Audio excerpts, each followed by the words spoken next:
Alright, now we've got part 4 IELTS listening. Remember one thing, whatever you miss in part 3, you get a chance to get it in part 4. Sometimes part 3 can be very confusing, multiple choice questions, matching questions, they can fly over your head if you don't practice. If you practice, you will understand everything. So part 4 gives you another opportunity to get it all back. In part 4, they will always give you a lecture. It's a part of a lecture, like 5 minutes part of a lecture. There is only one speaker in part 4. There is only one person who is going to talk, who is going to deliver a lecture.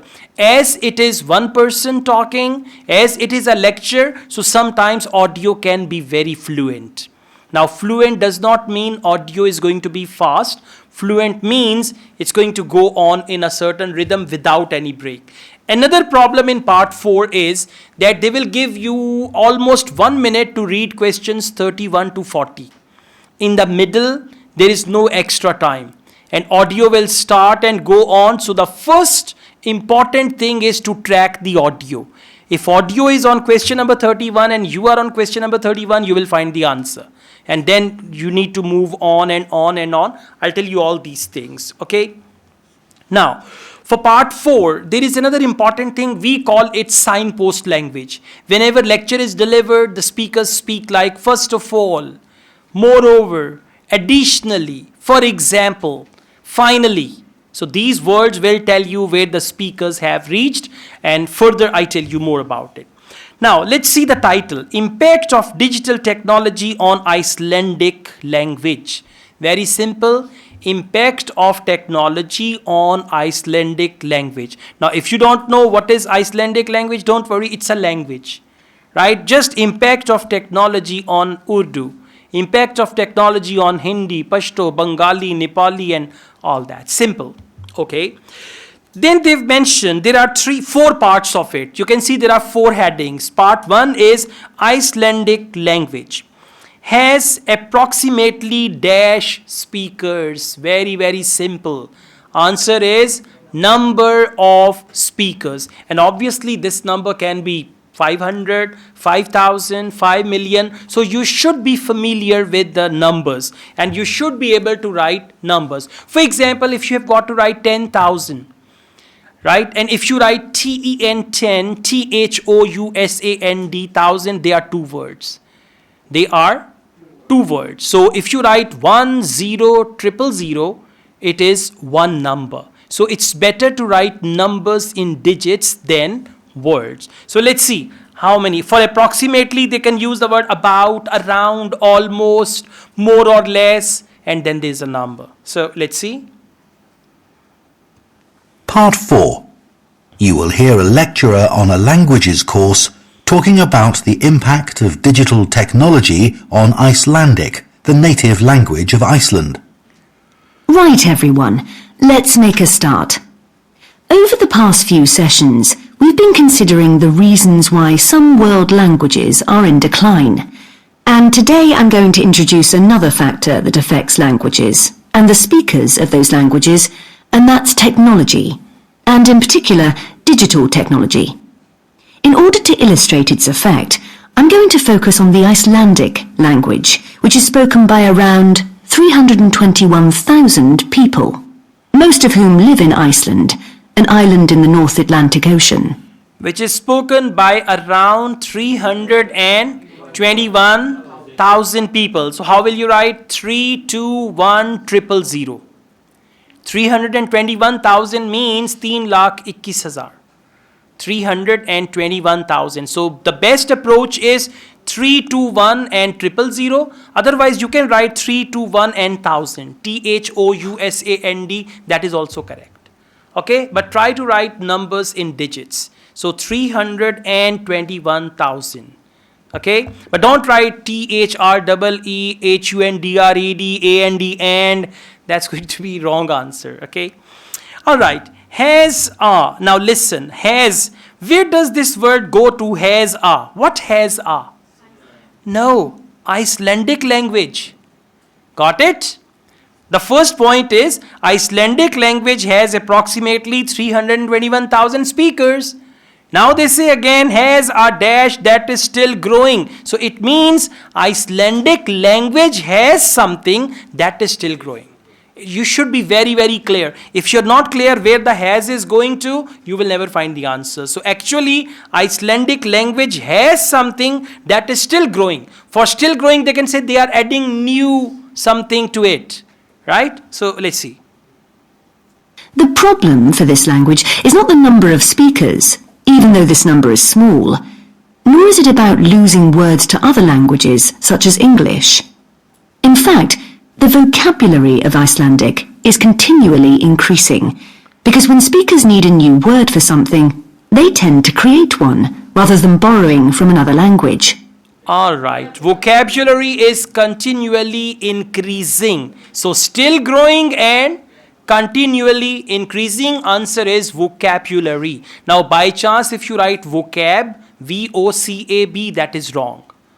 Okay, that's not proper word. Proper word is vocabulary. So correct answer for 32 is vocabulary. And for still growing, they use the word continually increasing.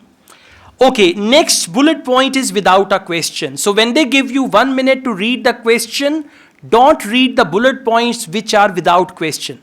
Over here, just underline the word 1,000 years. After 1,000 years, they will come to the next option. Has its own words for computer-based concepts. Now, what has its own words?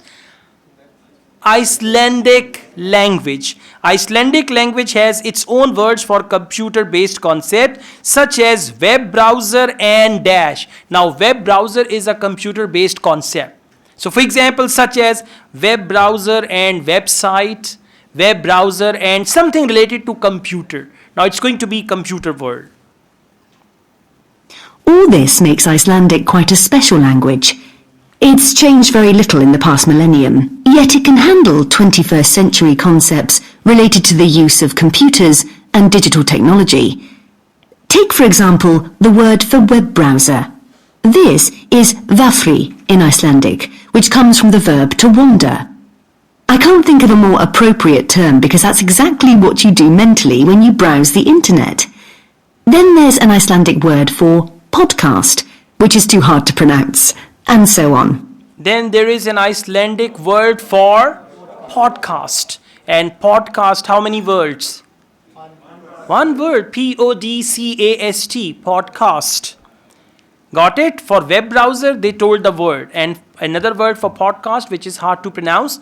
So podcast is the right answer. Okay, next we've got young speakers. So they're going to talk about Icelandic speakers, young speakers. Question number 34. Young speakers are big users. Got it now? Now whatever they are saying, that will go with young speakers. Young speakers are big users of digital technology, such as, answer is a digital technology. It can be laptop, it can be tablet, it can be mobile, it can be anything like that. Got it? So for such as, they might use for example, or like. So let's see. Icelandic then is alive and growing, and it's a big but, young Icelanders spend a great deal of time in the digital world, and this world is predominantly English. Think about smartphones. They didn't even exist until comparatively recently, but today young people use them all the time to read books, watch TV or films, play games, listen to music and so on. Young people use them, and before them they said smartphones. Now only phones will be the wrong answer. That may refer to old styled phone.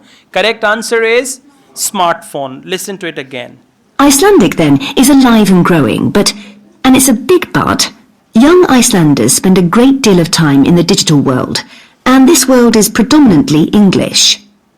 Think about smartphones. Yeah. They didn't even exist until comparatively recently, but today young people use them all the time to read books, watch TV or films, play games, listen to music and so on.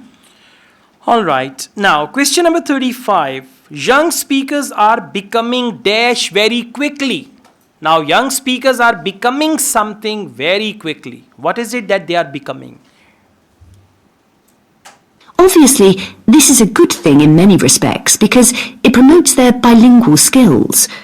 But the extent of the influence of English in the virtual world is staggering, and it's all happening really fast. So what is happening really fast? They are becoming... You missed it. Listen again. Obviously, this is a good thing in many respects because it promotes their bilingual skills. It promotes their bilingual skills. So when it is promoting their bilingual skills, it means they are becoming bilingual. And for very quickly, But the extent of the influence of English in the virtual world is staggering, and it's all happening really fast. it's all happening really fast. Very quickly, it's all happening really fast. So what is happening really fast? They are becoming bilingual. Huh? By, how do you write by? B-Y by? B-I, bilingual. L-I-N-G-U-A-L.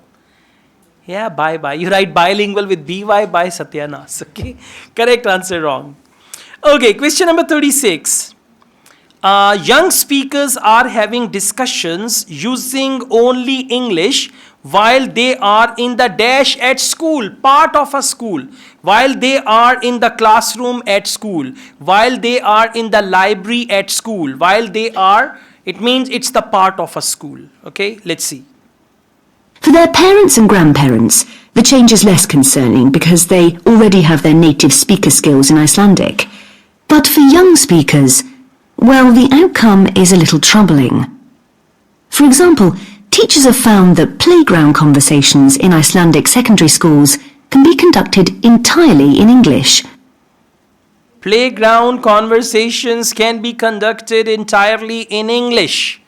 Playground conversation. Playground is the part of school. So are having discussions using only English while they are in the playground. Listen again. For their parents and grandparents, the change is less concerning because they already have their native speaker skills in Icelandic. But for young speakers, well, the outcome is a little troubling. For example, teachers have found that playground conversations in Icelandic secondary schools can be conducted entirely in English. Okay, playground conversations in Icelandic schools are conducted in English. Question number 37. Young speakers are better able to identify the content of a dash in English. Content of something in English. For example, content of a book in English. Content of a movie in English. Content of a novel in English. Okay, so let's see. While teachers of much younger children have reported situations where their classes find it easier to say what is in a picture using English rather than Icelandic, What the is very real in and worrying a consequence of all picture using English? So content of a picture. For content, they use the word what is in a picture. Content of a picture, what is in a picture. This is the similarity they have. So the correct answer is picture. Okay.